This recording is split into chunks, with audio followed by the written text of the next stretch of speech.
Newankubadde ng'olunaku olwajjo Matthew Kanyamunyu agambibwa okutta Kenneth Akena yalindiddwa mu kkooti wabula n'atalabikako. Olunaku olwaleero ono aleeteddwa mu kkooti ente Nakawa wamu ne muganzi we Cynthia wakati mu bukuumi obw'amaanyi nga ne muganda wa Kanyamunyu Joseph Kanyamunyu naye abadde wamu nabo era nga bano batuuse ku kkooti ssaawa 8:30 ez'akawungeezi k'olunaku olwaleero.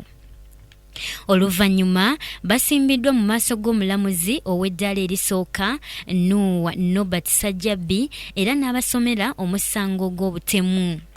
Kanyamunyu Matthew, Cynthia and Joseph and others still alive on the 12th day of November 2016 along Kampala Ginger Highway near Mali Carbon opposite Uganda Manufacturers Association main gate at Nakawa Division in Kampala District with malice aforethought caused death to Kenneth Watomu. Wabula bano tebakkiriziddwa kubaako ne kibanyega oluvannyuma lw'omulamuzi okubategeeza nti kkooti eno terina lukusa kuwulira musango gwabwe okuggyako nga gutwaliddwa mu kkooti enkulu. Bano oluvannyuma basindikiddwa kwa limande eluzira beebakeyo okutuusiza ddala ng'ennaku z'omwezi 6 omwezi ogwa Desemba ogw'omwaka guno.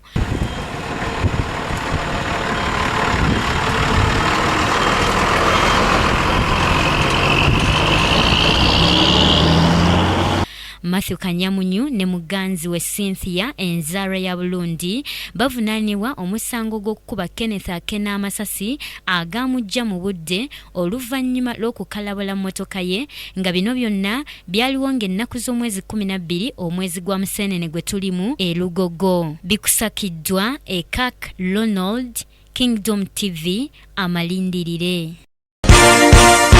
This is Kingdom TV.